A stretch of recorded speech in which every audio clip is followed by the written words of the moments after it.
Welcome to the next installation of our Biggest Changer series. This presentation is to give you a better understanding of what factors contribute to our weight gain or our weight loss. Let's first talk about some obesity facts.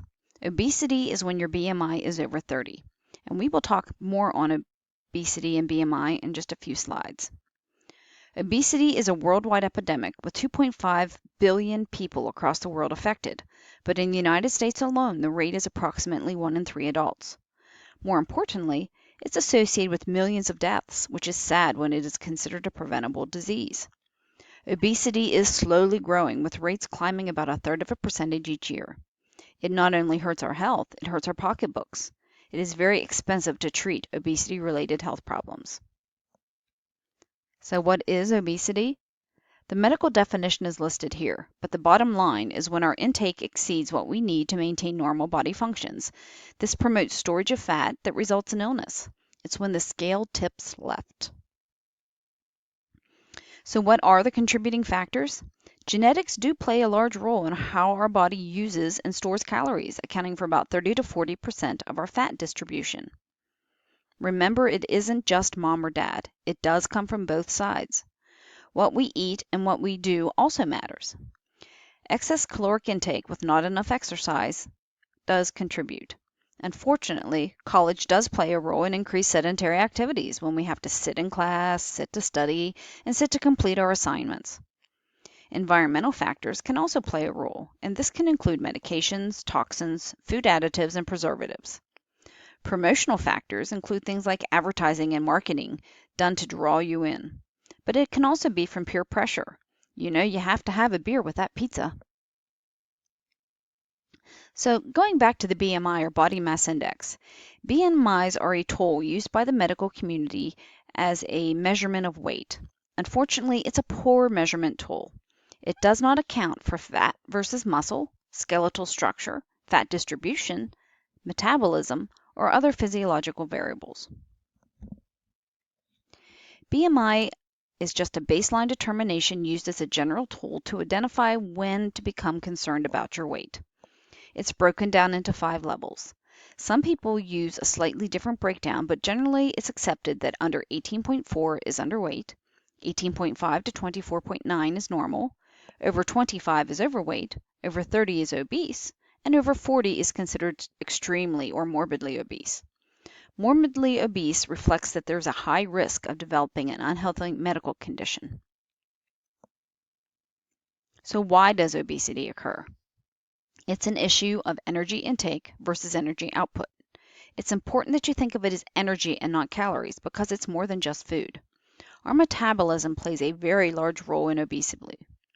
If you stayed in bed all day with no physical activity, 50 to 75% of our calories used is for basic bodily functions. And that can be affected by our gender, our thyroid functioning, smoking status, growth hormone levels, skeletal muscle mass, and body temperature. Even if you intentionally exercise, only about 25% of our calories are used for purposeful exercise, like when we go to the gym or go for a long walk. 7% of our caloric expenditure is used for normal activities like walking, going up steps, and about 8% of our calories are used to digest food. So we really like to blame mom and dad. Genetics do play a factor, as I mentioned before. Genetics has been linked to things like our BMI, our waist to hip ratio, our eating habits, our metabolic rates, and our fat distribution patterns. It also contributes to our lipid balance, good versus bad cholesterol or high triglycerides, and we can be more prone to diseases such as high blood pressure.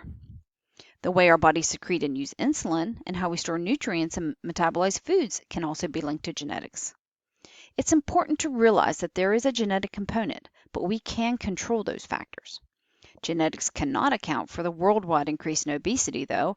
We aren't all related, so it is really important to consider the environmental and habitual factors that affected the disease. And yes, it is a disease. One habit that people get into is smoking to lose or maintain weight. It is true that there are components from smoking that increase metabolism and increase appetite suppression. Generally speaking, smokers do tend to have a lower BMI, but they also tend to have more unhealthy fat located within their bodies, like around their organs, known as visceral fat. The truth is that there is generally only about a 10-pound weight gain associated with smoking cessation, and that 10 pounds has a lower risk to your health than smoking does. There's less research available on vaping, but there have been studies done that report a correlation with ill health issues and vaping. The use of vaping as a smoking cessation tool is not supported by the research. Some medications have been implicated in weight gain, but that does not mean you cannot lose weight if you're on them. It's very important to control chronic diseases to limit the development of complications. Stopping your medications or taking less than prescribed can cause serious consequences, and that should not be done without consulting your primary care provider or the specialist who prescribed them. So let's talk a little bit about environment. Unfortunately, there are many toxins, additives, preservatives, and exogenous hormones found in food products today.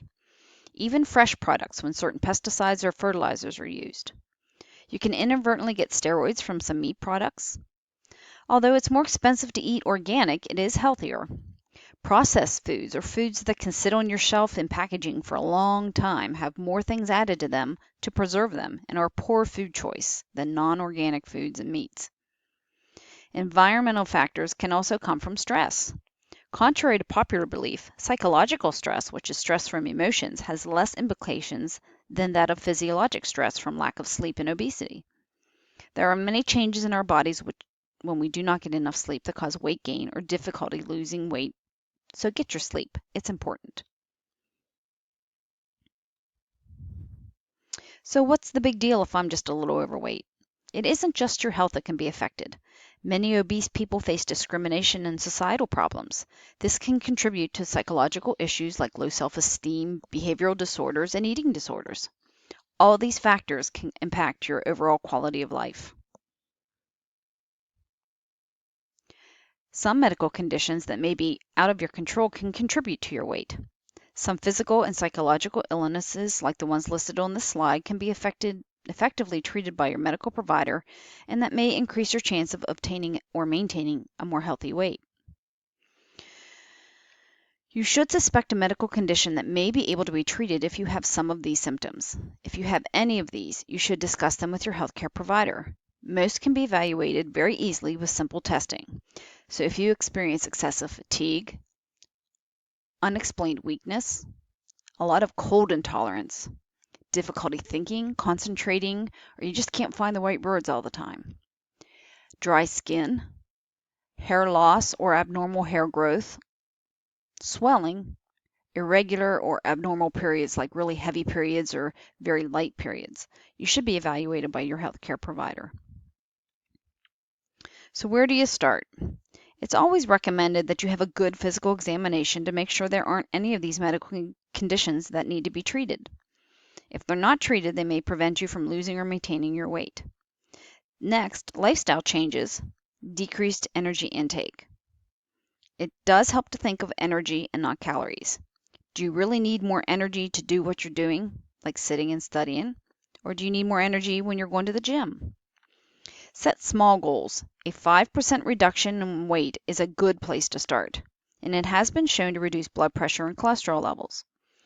Increase your energy expenditure, which can simply be taking stairs instead of elevators or walking into class instead of driving. I've listed some links here to help you better understand metabolism. They are very short and very simple to understand. Good luck with the biggest changer competition. If you want 5 extra points, post a selfie on our Facebook page of you doing a healthy physical activity. Thank you for your interest, and here are the resources I used for this presentation.